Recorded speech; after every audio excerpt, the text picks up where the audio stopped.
Assalamualaikum warahmatullahi wabarakatuh. Selamat siang teman-teman semua. Pada siang hari ini kita akan melaksanakan praktikum bab penyekapan. Pada praktikum bab ini kita akan membuat benda kerja yaitu kepala palu. Dalam pembuatan kepala palu sendiri kita akan melewati beberapa proses. Yang pertama itu nanti kerja bangku, kemudian penyekapan, dan yang terakhir itu pengeboran.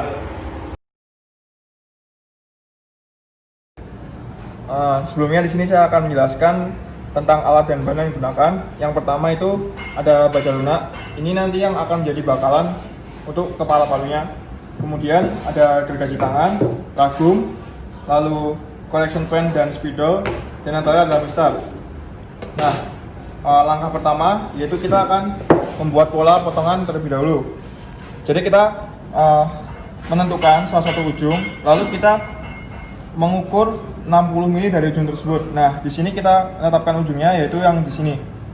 Kita ukur 60 mili dari ujung sini.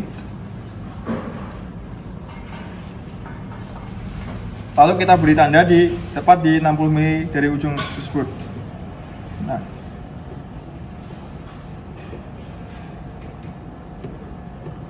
setelah kita beri tanda, lalu kita ukur sepanjang 2 mili turun dari tanda tersebut.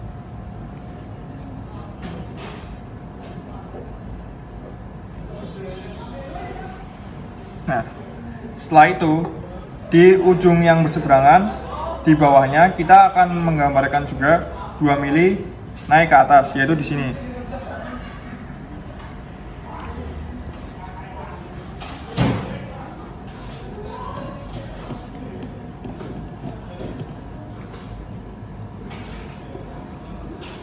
Nah, dari titik yang bawah dan yang atas tadi ini kita sambungkan menggunakan garis.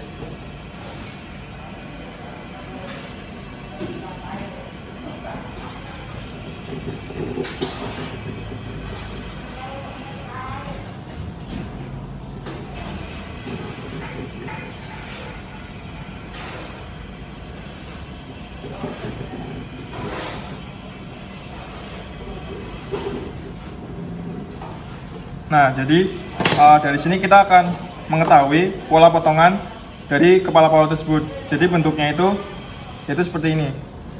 Dari ke sini, nanti dia turun di sini 2 mili, lalu dia miring turun dan menyisakan 2 mili di ujung. Nah, kemudian di sisi yang sebaliknya kita juga menggambarkan pola yang sama. Nah, setelah itu di bagian atas dan samping depannya nanti kita juga akan buat garis.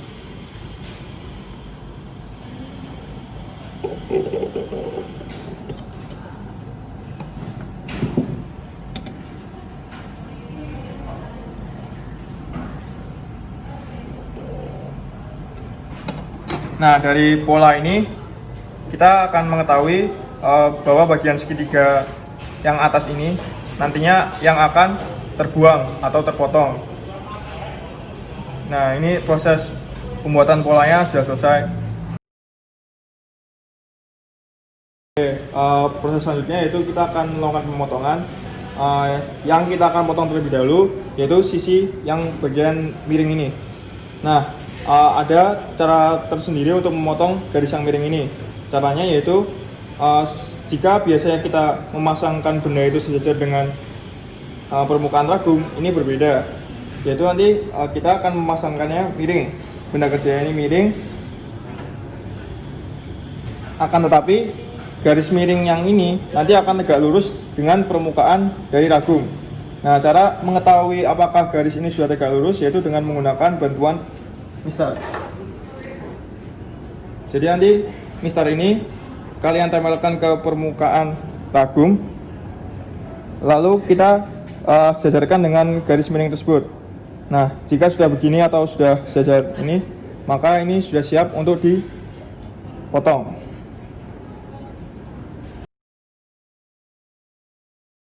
Oke, langkah selanjutnya yaitu kita memotong garis miring tersebut hingga nanti dia sampai ke titik sini. Caranya seperti pada praktikum sebelumnya, kita terlebih dahulu menggoreskan dulu ke sudut dari benda kerja agar gergaji ini bisa masuk ke benda kerja tersebut. Caranya dengan menggesek seperti ini. Nah, sampai nanti si gergaji itu masuk ke benda kerja. Nah, jika sudah masuk seperti ini, lalu kita lanjutkan pemotongan.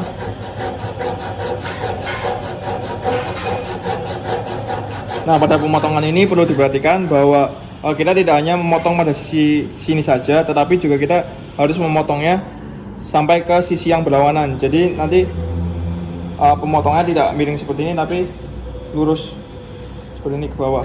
Oke. Tahap selanjutnya setelah kerja bangku, kita masuk ke tahap penyerapan. Di sini kita menggunakan mesin scrap horizontal, di mana lengan mesin ini bergerak secara horizontal. Sebelumnya saya akan menjelaskan terlebih dahulu bagian-bagian dari mesin scrap. Yang pertama ini adalah lengan mesin. Nah, lengan mesin ini yang bergerak secara maju mundur. Kemudian di sini ada badan mesin. Lalu sini ada meja mesin. Nah, di meja mesin ini terdapat ragum untuk menjepitkan benda kerja. Kemudian di pada lengan mesin terdapat eretan pahat. Lalu di badan mesin ini terdapat beberapa tuas. Yang pertama ada tuas power, tuas pengatur kecepatan, dan kemudian tuas posisi pahat. Nah, pertama-tama akan saya jelaskan terlebih dahulu tentang tuas pengaturan kecepatan. Tuas pengaturan kecepatan ini digunakan untuk menentukan jumlah langkah mesin per menit. Nah, di sini kita menggunakan 80. Kenapa 80? Karena pahat yang kita gunakan di mesin scrap ini sama dengan pahat yang digunakan pada pengubutan yang mempunyai cutting speed sebesar 16. Nah, untuk rumus penentuan jumlah langkah per menit ini yaitu cutting speed dikalikan dengan 600 dan dibagi dengan panjang benda kerja. Nah, panjang benda kerja kita tadi adalah 105, namun kita bulatkan menjadi 100 dan cutting speednya 16. Jadi 16 dikali 600 dan dibagi 100, dan itu ketemunya adalah 72. Namun karena di sini tidak ada angka 72 dan yang paling mendekati itu adalah 80, maka yang kita gunakan adalah 80. Nah, itu tadi adalah penjelasan mengapa kita menggunakan atau mengatur tuas pengatur kecepatan sebesar 80. Kemudian di sini ada tuas power. Nah, untuk menyalakan mesin scrap, kita menarik tuas power ini menjauhi dari badan mesin seperti ini. Nah, sedangkan untuk mematikan, kita mendorong atau mengembalikan posisi tuas power ini mendekati badan mesin. Nah, untuk mematikan ini ada dua cara. Yang pertama, mematikan dengan gerakan yang lambat. Nah, untuk yang gerakan lambat itu kita mendorongnya pelan-pelan saja. Nah, akan tetapi nanti yang dihasilkan meja mesin akan berhentinya secara lambat. Nah, berbeda jika kita mendorongnya dengan kencang. Nah, maka seketika lengan mesin akan berhenti pada saat itu. Nah, kemudian di sini ada tuas posisi pahat. Tuas posisi pahat ini untuk mengatur kedudukan dari benda kerja. Nah, untuk mengatur tuas ini kita membutuhkan kunci.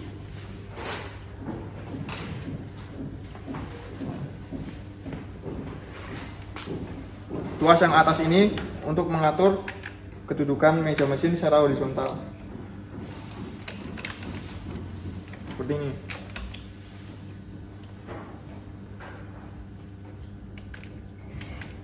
Sedangkan tuas yang bawah itu untuk mengatur kedudukan meja mesin secara vertikal.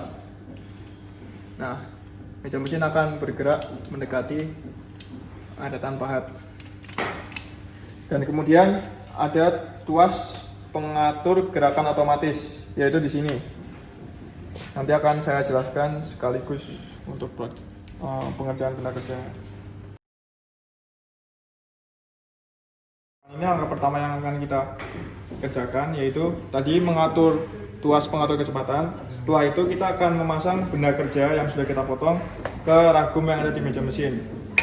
Pertama kita longgarkan dulu ragumnya. Nah, untuk pemasangan benda kerja ini perlu diperhatikan bahwa kita memasangnya berdasarkan bagian yang ingin kita scrap, yaitu bagian miring yang terpotong tadi. Kita sejarkan dengan permukaan ragum pada mesin scrap.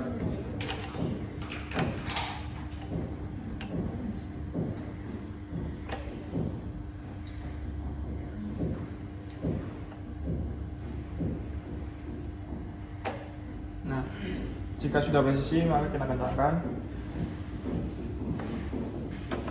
Langkah selanjutnya yaitu kita akan menentukan titik nol dari posisi eretan pahat dengan cara kita membutuhkan kertas,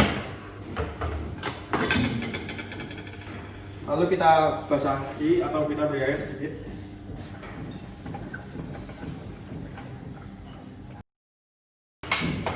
Kemudian kita nyalakan mesinnya untuk mengecek apakah pahat sudah menyentuh dari permukaan tertinggi. Nah, bisa dilihat di sini kertas basah belum tergeser, artinya pahat belum menyentuh dari permukaan tertinggi. Lalu kita turunkan menggunakan eretan pahat ini, kita turunkan sedikit-sedikit. Nah, lalu kita cek lagi, coba lagi.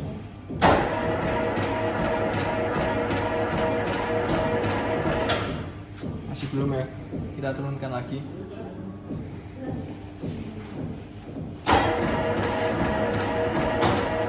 Nah, disitu terlihat bahwa kertas sudah tergeser hingga sobek, maka itu artinya pahat sudah menyentuh permukaan tertinggi dari benang kerja. Lalu langkah selanjutnya kita matikan mesinnya dan kita mengatur eretan pahat ke titik nol dengan cara tuas yang paling atas ini kita tahan, lalu yang bawah ini kita sedarkan dengan garis ini di angka 0.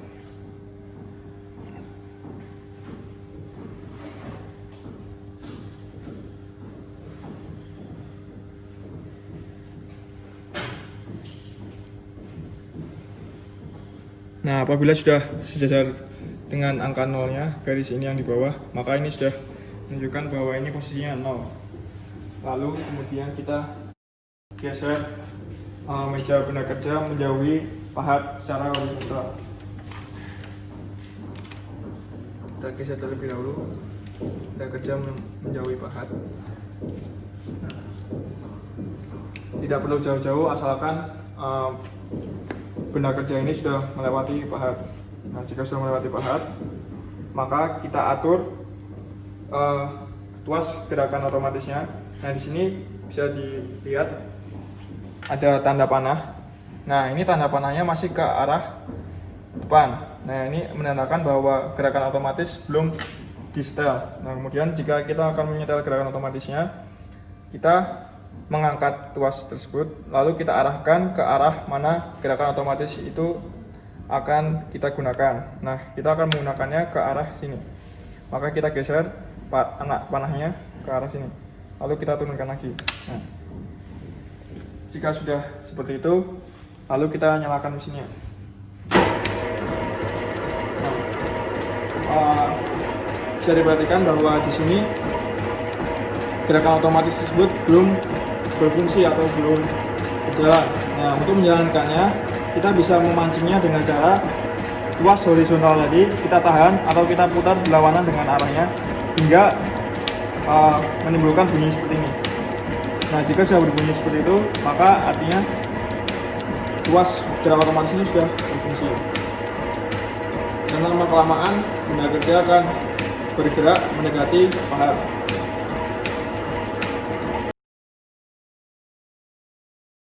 Nah, untuk pemakanan pertamanya, kita akan memakan sebanyak 0,5 mm. Nah, untuk mengatur kedalaman 0,5 mm tersebut, kita atur di eretan pahat ini. Nah, bisa dilihat, kita memutar tuas yang paling atas ini. Nah, sebanyak 5 garis. 1, 2, 3, 4, 5. Nah, jika sudah 5 garis seperti ini, lalu kita nyalakan mesin scrubnya.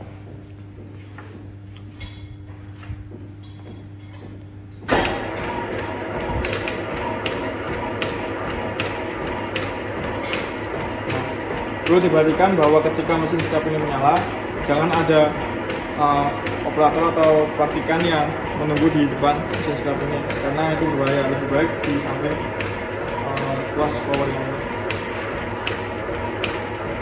Nah, ketika lengan ini bergerak maju mundur, gerakan yang maju itu adalah gerakan pemakanannya. Nah, ketika dia mundur itu dia tidak memakan sama sekali. Jadi pemakanan terjadi ketika lengan mesin sekap ini bergerak maju.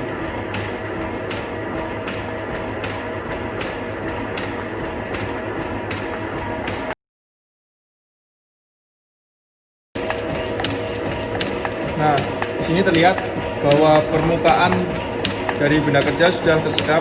Ini sebenarnya.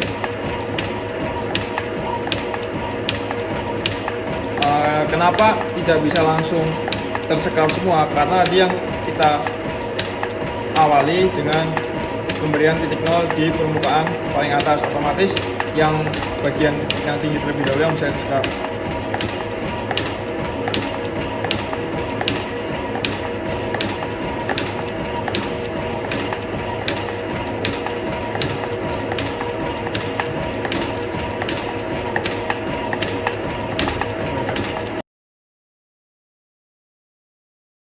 Oke, sini kita perlu perhatikan bahwa kita harus memberhentikan mesin sekap ini ketika akan menyentuh ujung.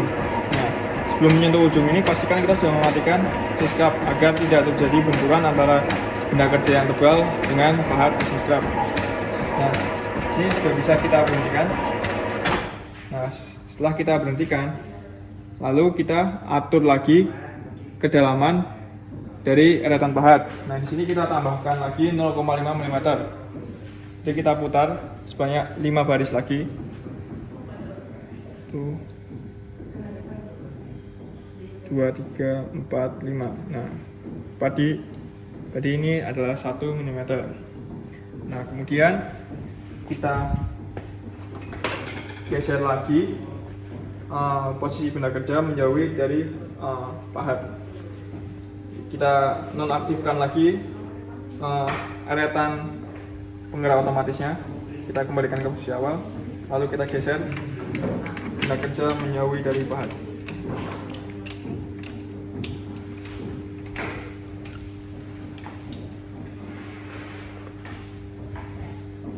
Nah, setelah sudah menjauhi dari pahat, lalu kita aktifkan lagi penggerak otomatisnya seperti tadi, lalu kita nyalakan mesinnya.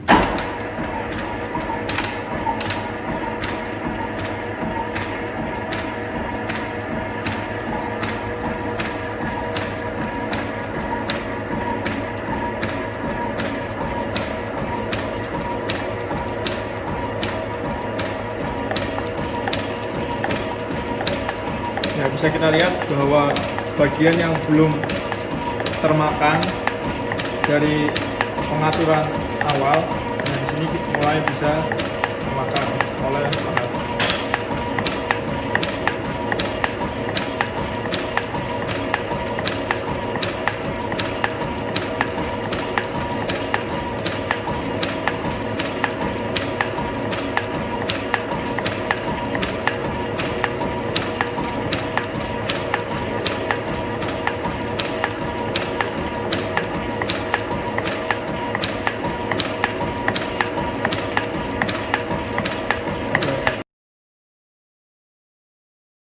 Karena hasil dari penyekapan yang kedua ini masih belum rapi, maka kita ulangi langkah penyedalan eretan lagi, kita tambahkan lagi 0,5 mm.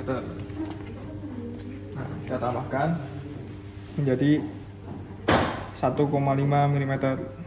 Nah, jika sudah, kita nyalakan lagi mesin sekapnya. Oke, karena hasil dari penyekapan yang ketiga ini masih belum rapi juga, maka dari itu kita lakukan lagi penambahan kedalaman pada eretan pahat. Kita tambahkan lagi 0,5 mm menjadi 20 mm. Jadi 2 mm ya. 2 mm maksud saya, maaf. Oke, kita jauhkan lagi benda kerja dari pahat.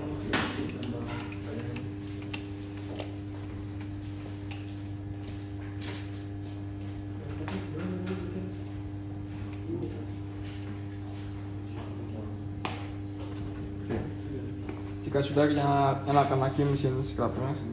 dan kita melakukan pemakanan sebanyak 2 mm. Oke, karena di bagian ini masih belum rapi, maka kita ulangi lagi langkahnya dari awal. Kita tambahkan lagi 0,5 mm pemakanan. Kita geser 1, 2, 3, 4, 5 sebanyak 2,5 mm. Ya, kita lakukan langkah penyekapannya dari awal lagi.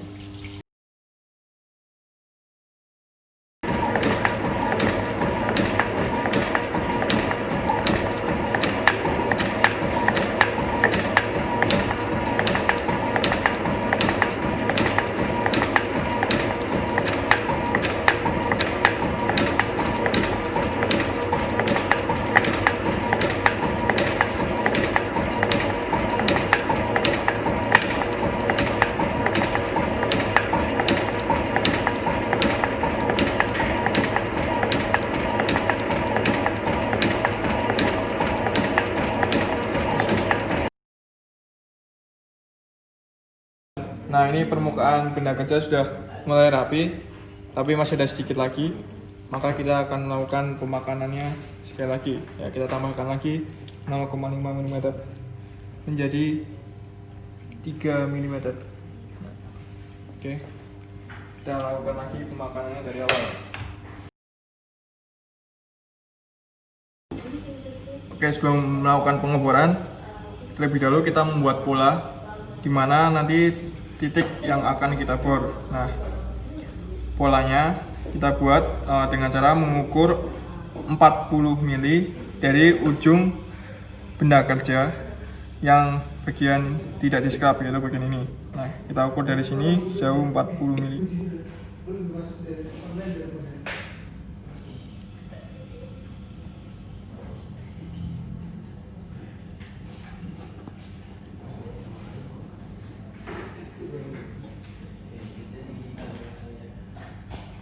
Nah, ini sudah kita ukur sejauh 40 mili.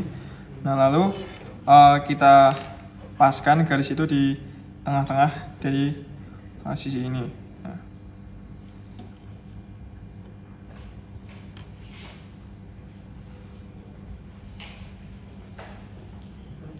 Karena sisi ini berukuran 2,4, maka kita titikkan bola di 1,2 cm, yaitu di sini. Nah, oke. Selanjutnya kita masuk ke proses pengeboran. Di sini peralatan yang kita gunakan yaitu mata bor center atau ukuran 3, lalu mata bor ukuran 6, ukuran 8, dan yang terakhir ukuran 10. Kemudian ada pengunci bor, lalu ada tuas untuk mengencangkan ragum bor dan water pass. Nah, sini yang perlu kita perhatikan ketika kita memasang benda kerja di ragum, kita menggunakan water pass untuk membantu kita dalam menentukan bahwa benda kerja tersebut sudah terpasang secara seimbang. Nah, ketika gelembung ini sudah berada di tengah, berarti benda kerja itu sudah lurus. Nah, jika benda kerja sudah lurus, lalu kita langsung saja melakukan proses pengeboran. Jangan lupa kita memakai APD, yaitu kacamata dan helm minum. Jangan lupa kita paskan dulu posisinya, mata bor dan pola yang sudah kita buat. Nah, setelah kita mengebor menggunakan bor center sedalam 5 mili, lalu kita selanjutnya menggunakan mata bor 6, 8, dan 10 hingga tembus.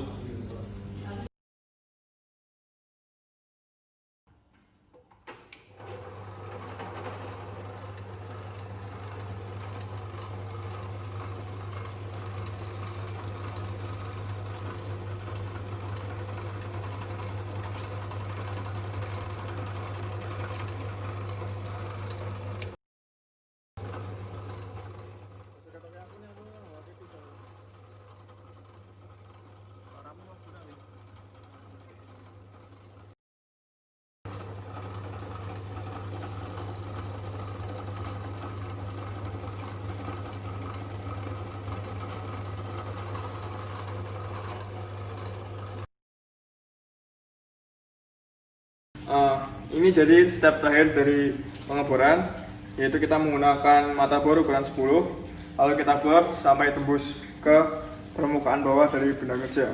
Langsung aja kita praktekkan.